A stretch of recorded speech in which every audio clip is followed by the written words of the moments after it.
This is question 7 from paper 1-2 from the June 2020 set of exams put on by Cambridge International Education. In the description below this video you'll find a link to an image of the question so you can try the question before looking at my solution. The question gives us this shape here and it shades in this area. Hopefully you can see all that and hopefully I've got it all right you should have it in front of you anyway. And they ask us the question, what is the exact length of BC? Well, they give us the answer as well. They say show that the exact length is or square root 5 minus 2 square root 3. So they want the or in the answer. That means we're allowed to use or in the answer. So BC, first thing I look at is triangles. Triangles are easy. This other shape, this wedge shape, is a bit harder. So if we just first look at this triangle here, we know this length, 2 or is fine because or is allowed in the answer. We know this length. And we know this angle. That's 3 things I know. Therefore, if you know 3 things about a triangle, you know everything about a triangle. Except with one exception, if you know all 3 angles, then you're not sure how big it is. It can be, you know a lot about it, it's a similar triangle, but you know everything about this triangle. We can use lots of formulas about triangles. There's no right angles, so we won't use any of them. But we have the sine rule and the cosine rule. Sine rule would say a length divided by an angle is equal to a length divided by an angle. We want this, so this divided with, we have no other angles. So sine rule, the easy one, by the way, doesn't look that good. So how about we look at the cosine rule? So let me write out the cosine rule again. It's a squared, a length, is equal to one of the other lengths plus one of the other lengths minus 2 times these 2 guys multiplied by cosine the angle across from this length. So if this length, the one we're interested in is x, if this is a, it's a squared or x squared, well let me write it down like that, x squared is equal to one of the other 2 sides, it doesn't actually matter, b we'll put as or squared plus 2or squared minus 2 times or times 2or, and cosine is the angle across from this one, which is pi over 6. So we have everything we need. There's just ors in this, ors and numbers. That's the answer is ors and numbers. X is the answer we're looking for. We just need to clean all this up.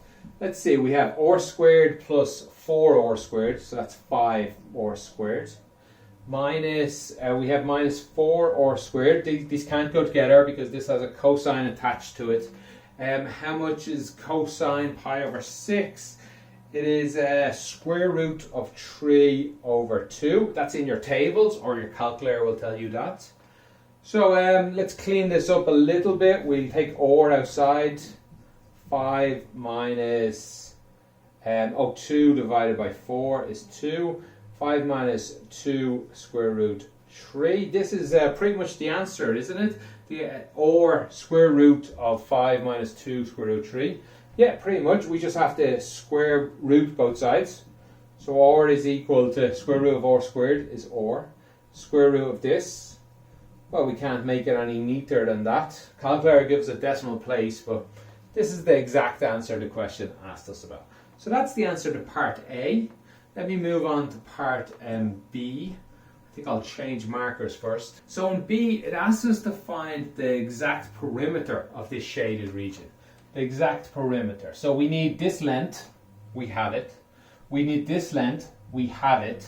The only thing we're missing is this length here on the outside. That's actually not quite difficult to find. Here's a circle. The perimeter of a circle is 2 pi or well, I guess this circle, this large circle is actually 2 or. That's going to get a bit confusing. And so I only want part of it. Half of it, I multiply by a half. A quarter, I multiply by a quarter. So how much of this circle do we have? We have pi over 6 divided by 2 pi. So where did I get that? Pi over 6 is this angle, and the entire angle of a circle is 2 pi. So half of it, a quarter of it, whatever, just divide these in. That's why we actually are given the formula for this shape.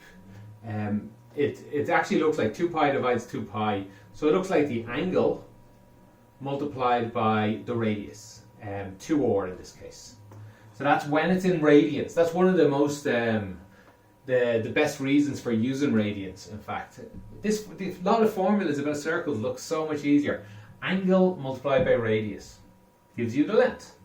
Easy. So what does that work out as? That works out as is equal to pi r over 3. So that is the length of this part here. So the full perimeter, P is just equal to, let's see, r, this guy, plus r square root 5 minus 2 square root 3. This guy, plus, well, let's keep the thing going, or pi over 3. In fact, you could take or out of all of these and put it outside. I don't see any real use though, that's as good as there. So basically it looked like or multiplied by 1, multiplied by this, multiplied by pi over 3. Either way, that's part B. It's quite straightforward, just that one short question there. Now, part C asks us to find the exact area of the shaded region. Okay, so how do we do that? Well, here's how I would do it. I would get the area of the entire wedge minus the area of the triangle here. The whole thing minus this one will leave me this other shape, this shape with a curved angle. So let's get the area of this. The area of a wedge, just like here, there's a formula for it. It's pi r squared is the area for a full circle. Again, in this question, r is actually 2r, isn't it? Again, confusing. So it's pi r squared, and then it's the angle, which is pi over 6 divided by 2 pi. Or what you often see in the formula is, because the pi's cancel, is a half. That's where that 2 comes in, multiplied by the angle, multiplied by r squared. So that's the area there. We can clean this up a lot. This 2 becomes 4. 2 squared is 4. 2 multiplied by or 1 over 6 divided by 2 becomes 1 over 12. So it's 4 on top, 12 on the bottom. So we end up with pi r squared and a 3 on the bottom. Just go through that carefully. Hopefully you should get the same answer if you do it a little more carefully. Now this area here, this is just a triangle. We actually know everything about it. For the area wise, we have a formula for area. It's a half, a side, and let me pick that side, 2r, times the other side, times sine, an angle in between. So sine pi over 6. So where did that come from? This is something you already know. It's a half the base times the perpendicular height. That's all this is here. It's actually the perpendicular height, because it's a right angle. Sine of this length here, the opposite, divided by the hypotenuse is equal sine. So that means the opposite is equal to the hypotenuse multiplied by sine. Play around with it. Hopefully you'll agree with me. Either way, you're given this formula, so you don't need to agree with me. You're given a formula to get an area of a triangle from this. So it's half times this. Let's clean this up. We'll put this minus here from up here. Let's clean this up. We get r squared, and 2 divides 2. Sine of pi over 6 on a calculator, or look it up, it is a half. So this is just a half r squared. So that's it. What's that equal?